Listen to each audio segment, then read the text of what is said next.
নমস্কার বন্ধুরা, আমি কাকলি। আশা করি তোমরা সকলেই ভালো আছো, আমিও ভালো আছি। আজকে আমি তোমাদেরকে খুব তাড়াতাড়ি 10 মিনিটের মধ্যে তৈরি করে নেওয়া যায় এরকমই একটা টিফিন রেসিপি তোমাদের সঙ্গে শেয়ার করব। তো চলো ভিডিওটা দেখে নিই।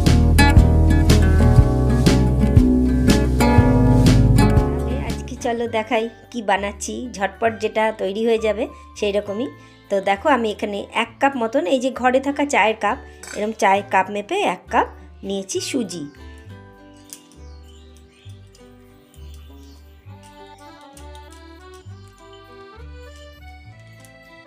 সুজি নিয়েছি। এবার এর মধ্যে আমি কি কি দিচ্ছি দেখো।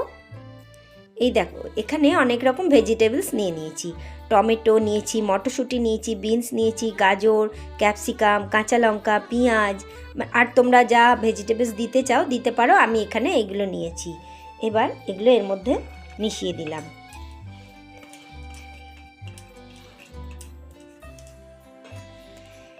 এবার এর মধ্যে কি দিচ্ছি দেখো, দিয়ে দিচ্ছি কিছুটা দই। টক দই দেবে, তাহলে খেতে ভালো হয়। টক দইটা কাপটা ধুয়ে আমি একটু জল দিয়ে দিলাম। এর মধ্যে দিয়ে দিচ্ছি 1 চামচ মতন নুন। এবার এটাকে আমি খুব ভালো করে মেখে নেব সুজির সঙ্গে।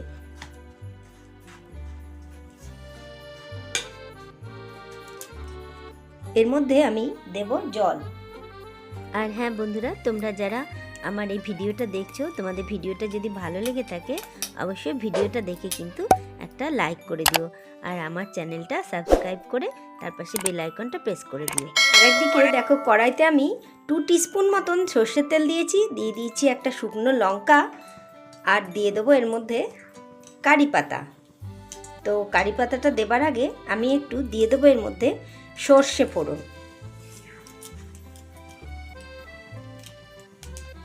দিয়ে দিচ্ছি কারি পাতাগুলো। তেলটা হয়ে গেছে, কারি পাতাগুলো বেশি পুড়বে না। এই অবস্থাতে আমি গ্যাসটা বন্ধ করে দেবো। এটা ঢেলে দিচ্ছি এর মধ্যে।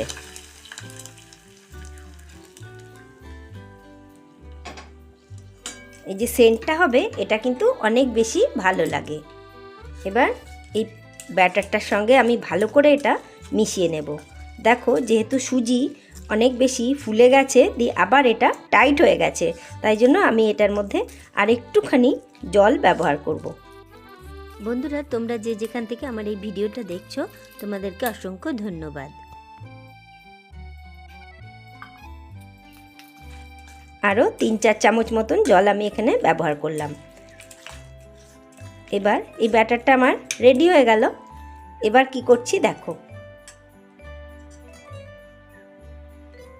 এইরকম একটা থালা নিয়েছি, তাতে আমি অল্প একটু সাদা তেল দিয়ে দিয়েছি। তেলটা আমি ভালো করে থালার মধ্যে ব্রাশ করে নেব।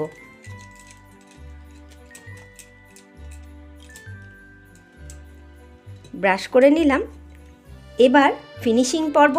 এবার কি করছি দেখো, এবার এই ব্যাটারটার মধ্যে লাস্টে আমাকে দিতে হবে কুকিং সোডা। এই সোডাটা তোমরা অবশ্যই দিও, আর না হলে তোমরা ইনো থাকলে ইনো দিতে পারো। তো আমি এখানে সোডা ব্যবহার করলাম। দেখো, এতটা সোডা দিলাম। এবার এটার মধ্যে একটু জল দিয়ে দিলাম 1 চামচ। লাস্ট ফিনিশিংয়ে কিন্তু এই সোডাটা তোমরা দেবে। তারপরে এটাকে খুব ভালো করে মিশিয়ে নিলাম। ঝটপট তৈরি হয়ে যাওয়া এই 10 মিনিটের ব্রেকফাস্ট রেসিপিটা আশা করছি তোমাদের খুবই ভালো লাগছে। তোমরা সঙ্গে থাকো আর দেখতে থাকো। এবার এই তেল গ্রিস করা থালাটার মধ্যে আমি এই পুরো ব্যাটারটা ঢেলে দেবো। আমার চ্যানেলে আজ যারা প্রথম এসছো, প্রথম দর্শক, তারা অবশ্যই আমার চ্যানেলের এই ভিডিওটা দেখে একটা লাইক করে দিও, আর আমার চ্যানেলটা সাবস্ক্রাইব করে তার পাশের বেল আইকনটা অবশ্যই প্রেস করে দিও। এবার এটাকে ভালো করে ছড়িয়ে দেব। বন্ধুরা, এই রেসিপিটা কিন্তু তোমরা সকালে বা বিকেলে যে কোনো টাইমে তোমরা বানিয়ে সবাইকে খাওয়াতে পারো। হয়ে গেছে, এটা রেডি। এবার আমি পরের স্টেপে কি করছি দেখো, একটা কড়াই বসিয়ে দিয়েছি, আর তাতে কিছুটা পরিমাণে জল দিয়ে দিয়েছি, আর দিয়ে দিয়েছি একটা স্ট্যান্ড। এবার আমাকে কি করতে হবে, খুব সাবধানে এই স্ট্যান্ডের উপরে এই থালাটা বসিয়ে দিতে হবে।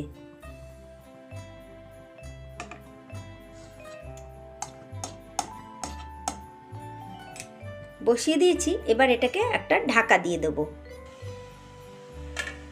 ঢাকা দিয়ে দিলাম। আমি এটা 15 মিনিট হতে দেব। প্রথমে গ্যাসের ফ্লেমটা বাড়িয়ে রাখতে হবে, তারপরে একটু যখন ফুটে যাবে, আওয়াজ পাওয়া যাবে, তখন আমি এটা কমিয়ে দেব। তারপরে আমি 10 মিনিট করে নেব। 10 মিনিট হয়ে গেছে, এবার আমি গ্যাসটা বন্ধ করে দিলাম। এবার এটা কিছুক্ষণ পর আমি ঢাকা খুলে তোমাদেরকে দেখাচ্ছি। দেখো কিছুক্ষণ পর আমি ঢাকাটা খুললাম। তৈরি হয়ে গেছে খুব ঝটপট তৈরি হয়ে যাওয়া সুজি দিয়ে আর নানান ধরনের ভেজিটেবলস দিয়ে তৈরি হওয়া হেলদি একটা ব্রেকফাস্ট রেসিপি। তো রেসিপিটা তোমাদের কেমন লাগলো অবশ্যই কমেন্ট বক্সে কমেন্ট করে জানিও। আর যদি ভালো লেগে থাকে অবশ্যই ভিডিওটা দেখে একটা লাইক করে দিও। আর আমার পাশে থাকার জন্য আমার চ্যানেলটা সাবস্ক্রাইব করে তার পাশে বেল আইকনটা প্রেস করে দিও, তাহলে সবার প্রথমে নোটিফিকেশানগুলো তোমাদের কাছে পৌঁছে যাবে। এবার দেখো কি করছি। যেই একটু ঠান্ডা হবে তখন আমি এটাকে তোমাদেরকে সার্ভ করে দেখাচ্ছি। এবার দেখো একটু ঠান্ডা হওয়ার পর আমি এটা ছুরি দিয়ে কেটে নিলাম। তোমরা যে যেরকম শেপ দেবে সেইভাবে কেটে নেবে, তারপর এটাকে সার্ভ করে দেবে। খেতে কিন্তু অসাধারণ লাগে। তোমরা যে কোনো একদিন সকালবেলায় বা বিকেলবেলায় এরকম একটা রেসিপি ট্রাই করে দেখতে পারো। আশা করছি তোমাদের ভালো লাগবে। আর যারা ভেজিটেবলস খেতে চায় না তারাও কিন্তু এইভাবে বানিয়ে দিলে অবশ্যই খেয়ে নেবে। তো রেসিপিটা নিশ্চয়ই ভালো লেগেছে। যদি ভালো লাগে অবশ্যই লাইক করে দিও। দেখো তোমাদেরকে দেখাচ্ছি কতটা সফট আর স্পঞ্জি হয়েছে। আর যেহেতু সুজি দিয়ে তৈরি হয়েছে, খেতেও কিন্তু এটা খুবই ভালো লাগবে। তো রেডি হয়ে গেল আমার আজকের ব্রেকফাস্ট। তোমাদের কেমন লাগলো জানিও। আর যদি রেসিপিটা ভালো লাগে তাহলে বন্ধু বান্ধব আত্মীয় স্বজন সকলের সঙ্গে রেসিপিটা শেয়ার করে দিও। আজ তবে আসি, সবাই ভালো থেকো, সুস্থ থেকো। আবার দেখা হবে নতুন কোনো ভিডিওতে নতুন চমক নিয়ে। টাটা।